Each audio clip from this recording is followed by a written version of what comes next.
Nkosi ngikuphi ekufanele kuprioritize singena ngaphakathi kwesihloko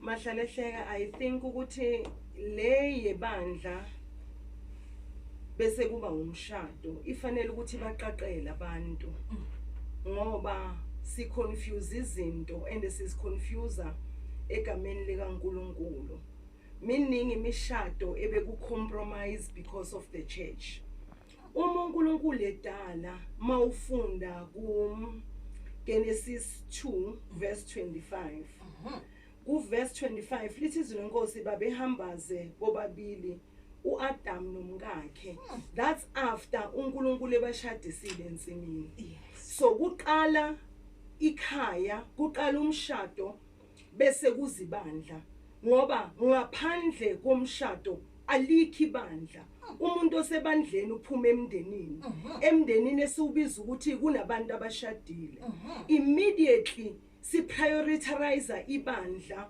then sesimelene nentando kaNkulunkulu ngoba uNkulunkulu udale umshado kuqala masekaqedile ukudala umshado kwase kuba khona ibandla but siphila esikhathini la ibandla lithatha ipriority and the family has been neglected so ifamily ayinakekanga abantu abanandaba nemindeni yabo umuntu akenzi kahle ekhaya umyeni akenzi kahle kunkosikazi unkosikazi akenzi kahle kumyeni abantwana abanakwanga bese egqineni kwako konke ibandla lithatha ipriority yingako namhlanje sinamahlaza ngaka ebandleni because we have neglected the first thing a priority enhlizweni kaNkulunkulu of which that is a family we can't compromise into ebizwa ngomndeni imishado yethu kuNkulunkulu iyigolide uma iyigolide kuNkulunkulu there is no way singaqala sithatha ibandla silibeke phambili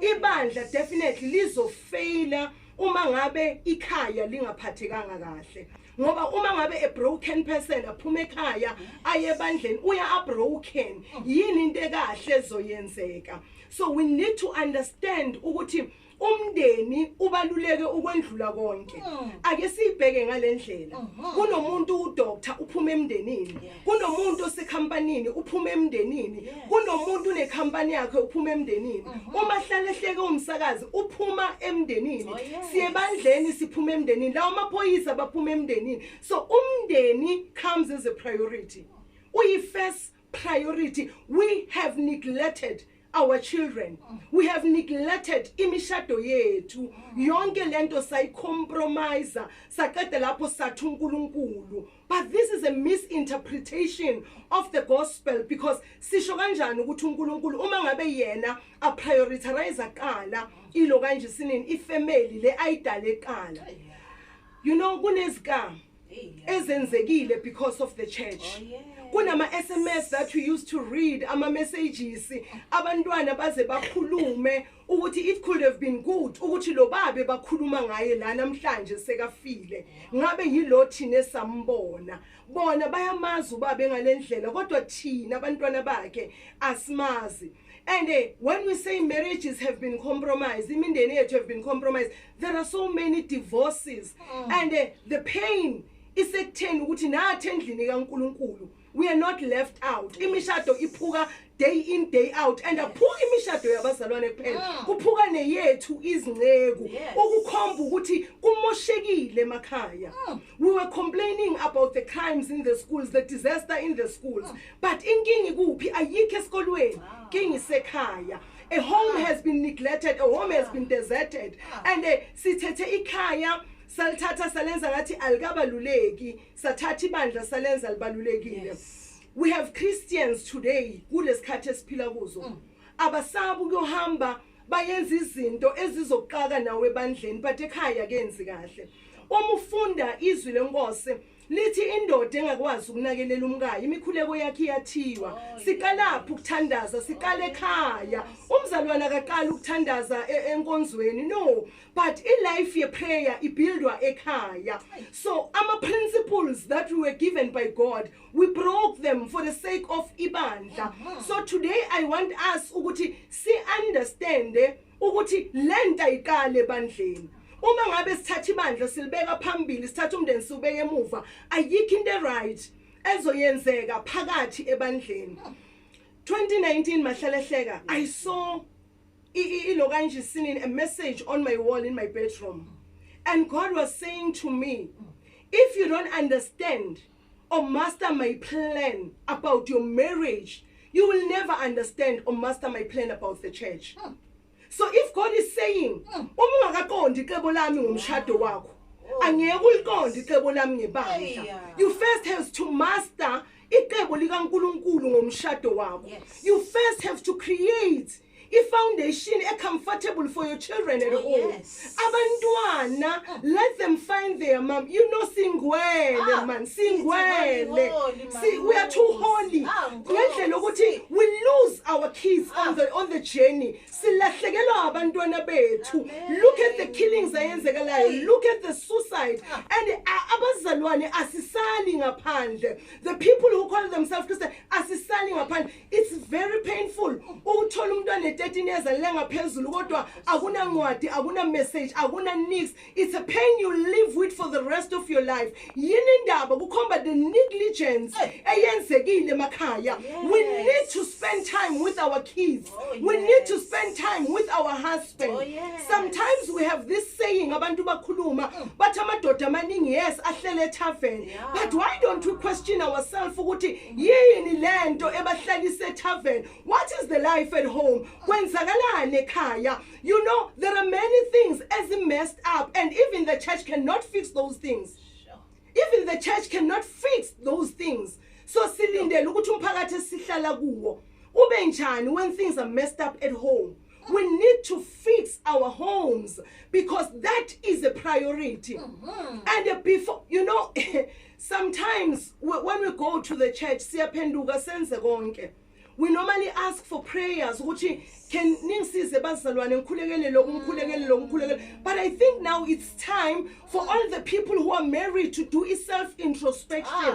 Ke ufuna umthandazo, find your corner and ask God ukuthi Nkosi kwenzakalani ekhaya lami. I need to understand my own home. Lord, where are my kids? Sometimes we blame our children and we are the source of the problem. Sometimes we need to understand ukuthi asikho holy, asikho ngcwele, sisemhlabeni siphile museni. Siphile museni kula sidinga khona ukusizwa nokuguidwa uNkulunkulu, because akekho wazalwa with ilokanye in a manual yokuthi how to raise a child. But we depend on the Lord. We depend on God's word. So uma ngabe ubona umntwana phuma endleleni, instead of insulting the child, you need to ask yourself ukuthi mara sesila sikhona namhlanje, what transpired? What is my role? You know, there is no story without characters. So these days the church has become a priority. Abantu benza kahle esontweni. Ngisho even us leaders in the church, abasaba abantu phuma enkonzweni baphuma endlini ba-insultene. You can just imagine ba-insultene. Makafika umuntu akhonza endlini kaNkulunkulu ngathi akwenzekanga nix. So the fear of the Lord has also left us. Asisenaku ukumesaba uNkulunkulu. We have compromised everything ngalendlela yokuthi nonembeza ukuhlukanisa okuhle nokubi akasekho. And if you ask yourself a question, if namhlanje you khona insult unkosikazi wakho, the kids are watching, then you step in the pulpit and preach as if nothing happened, or life carry on, mangabe asinceku niyaqhubeka niyaphila, what are these kids coping from you? Because kunento abantu abangayazi ngabantwana. Abantwana baqali bakulalele. That is why we always fight them. Sithi abantwana balalele, abantwana no. Abantwana uNkulunkulu ba create ngenye indlela amazing. Abantwana, when you say something, they are not going to take it now. But bayoqale babheka ukuthi wena wenzani. That is why you can't put a principle at 6 o'clock you must be at home. But when I was 7, uhlele tavern. But when I was 7, ula ukhona ukho nasemthandazweni. Then at the end of the day, you expect them to respect the principle.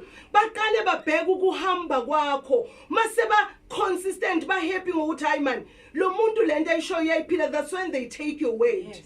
Ulaba kala manje mawukhuluma izwi, they hold on to it, they stick to it, they do it because now ngokwakho uyayenza. But most of the time we lay down principles that we can't even respect.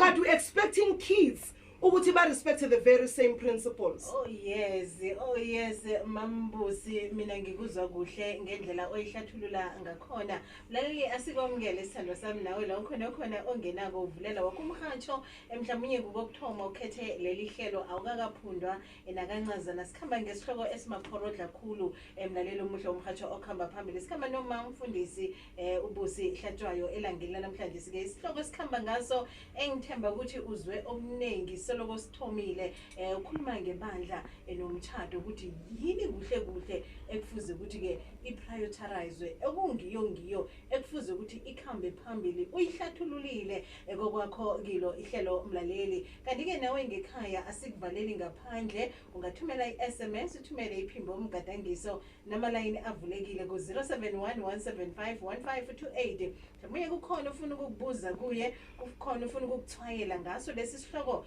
esikhuluma ngaso elangeni namhlanje sike kunelungelo sithando sami ku 0711751528 Mambusi ngiyithandile sithando sami na uthomako ihlelo ukhuluma ngenilonda ezikhona emishadweni zingaba khona kuma zingaba khona kubaba zingaba khona ebantwaneni esikhulukhulu indaba ebhlungu Mambusi nginasi engithinda khulu lapha siyatumisa siyangemasondweni siboma sichiya ngemakhaya kuhlangahlangene uma akamazi ubaba ukuthi ubaba ngekhaya ungisiphi isivalo sepoto ubaba ngekhaya nayo uyokudumisa akamazi uma ukuthi ungisiphi isivalo sepoto nekusena khanga mlotshise avuka njalo nomntwana the same kwenzeka lokho Mambusi ilungise kanjani sikhona njani ukuthi silungise le ndaba sikhona nokuthi sokujama phambi kozimo ekubeni ngekhaya kulungile na. I think mahlalehleka kunalento ebathi mental sickness. Ngoba akasizeke umuntu ongakaziboni yena ukuthi uyagula. Umuntu oyaka doctor usuke sekabonile ukuthi hayi man angiphilanga kahle ngidinga udoctor. But kaningi we have ama relationship noma imishado abantu abangene kuyo where everybody has a pride.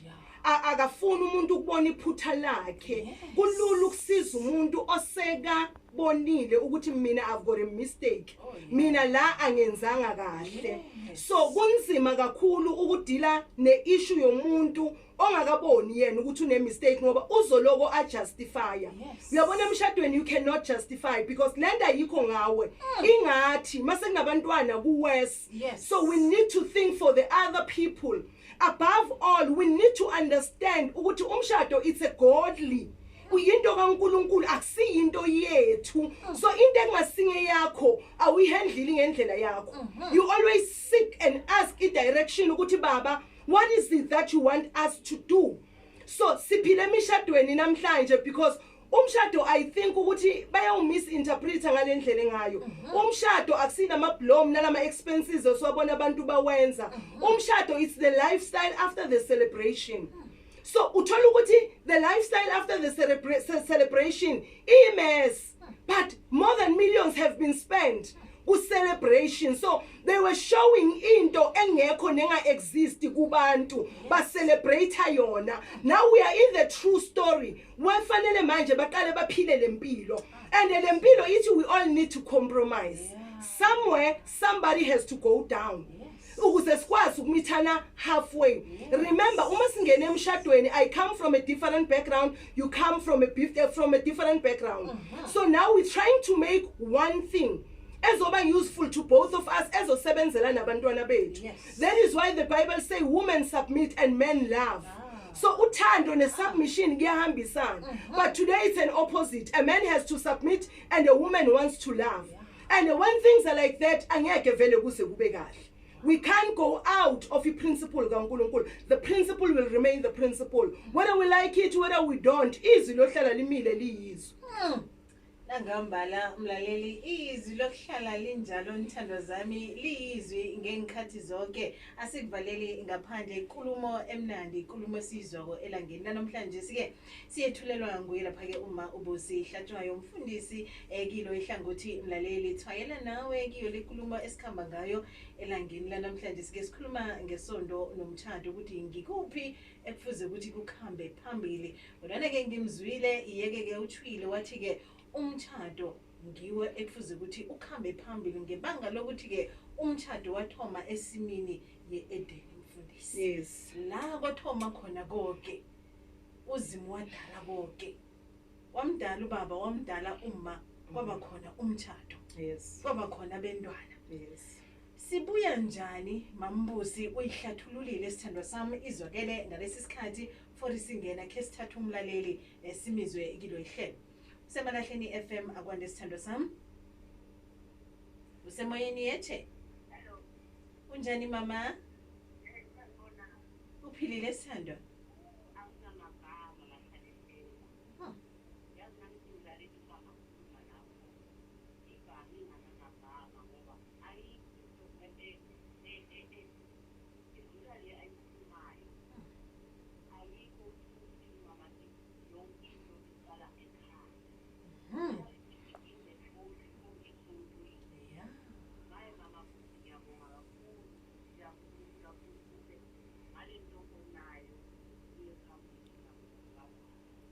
Nangambara siyathokoza mamjiyana, sithokoza kakhulu sithandwa sami. Hey, uzwakele mambusi.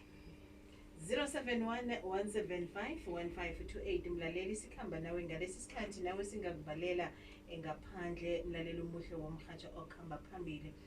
Aloke ke mambusi ilunga njani? Ibuyise kanjani ekutheni kulela khaya?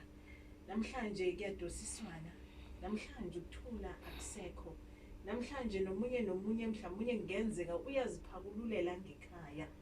Nomunye uthi hey sekuzakubonakala khona mina ngisana ndaba. Umunye uhabele esondweni kwangekhaya akasana msebenzi nakho. Baba ulimele ngekhaya.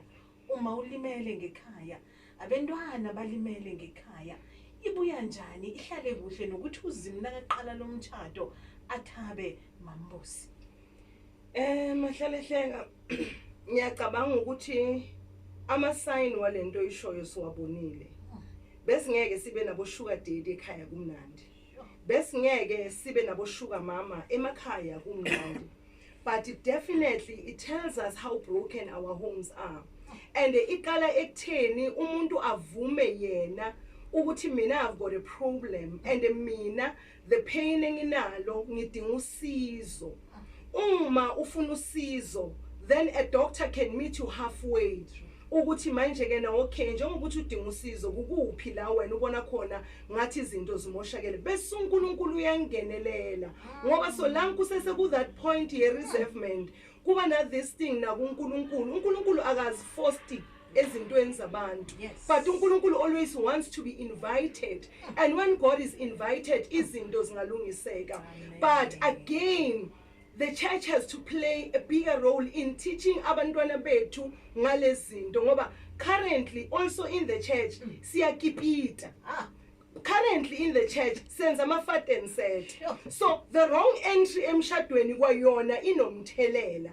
Yingakho the church has to teach the basic foundation yezinto zikaNkulunkulu. Ukuthi phela indaba ayiqali emkipitweni, indaba ayiqali emshadweni. Sekwakhiwe umshado, funani icebo lika Jehova umshado wenu ngoba le mishado ayikho. You cannot copy somebody's thing ngoba uzolimala. But funa icebo lika Jehova ukuthi limephi. Yingakho noma uzolimala usemshadweni ohamba ngeqebo lika enye into esimoshile. Kunezinto zikaNkulunkulu esisuke kuzo the procedure yomshado beyikhona si write off in the church.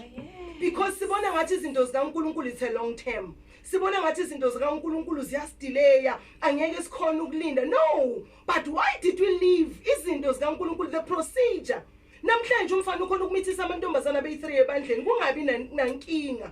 Umuntu ukhona ukudlala ublack mamba bathi lebandlela lale namantombazana because sisukile kuloko uNkulunkulu ayekade kumisile kwaseqaleni. Mambusi manenga amavoice nokuthi bathumelile ngalesi sikhathi nesikhathi sethu sesisincane ngendlela erarileko asenze nje la qhundeka khona siyawaqhunda sithandwa sami mlalelo silibalele kodwa sayidlala nasiqhunda ungalimali sithandwa sami ngebanga lesikhathi ke simizwe umlaleli.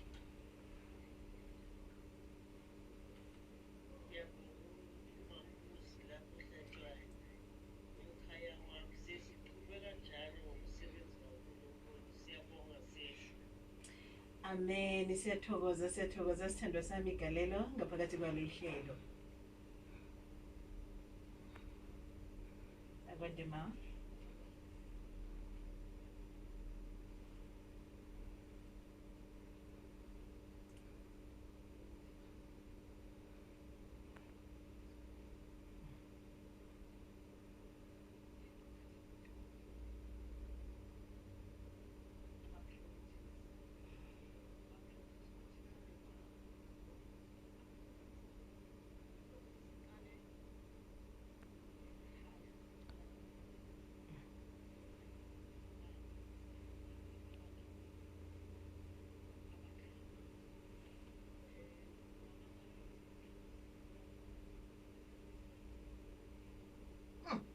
Uyicunda sithandwa sami imnandi indaba oyiphethe konke banga lesikhathi angisakhona ukuyizwa yonke sizomunye ogcina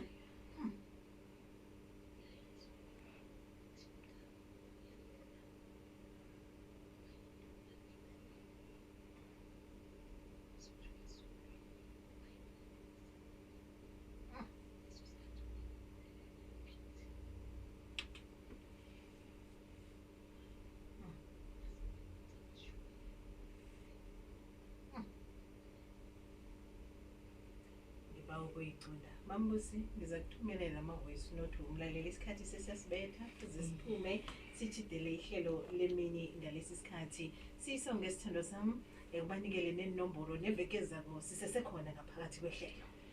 Okay, balaleli ngiyabonga isikhathi senu. Ngiyabona futhi nokuthi le ndaba yethu besikhuluma namhlanje ibalulekile. Yes. Ngicela ukuthi kini siyophinde sihlangane evikini elizayo singaqhubeka sikhulume ku Facebook page yami ubusi wakahlatshwayo. Okunye balaleli, it's not over until God says so. Njengoba sesikhona sikhuluma lezi zinto kusho ukuthi God wants to make a turnaround empilweni yakho. So uNkulunkulu akasisize up until la yena azothi sekwenele mahlalehleka siyabonga kakhulu. Thokozile.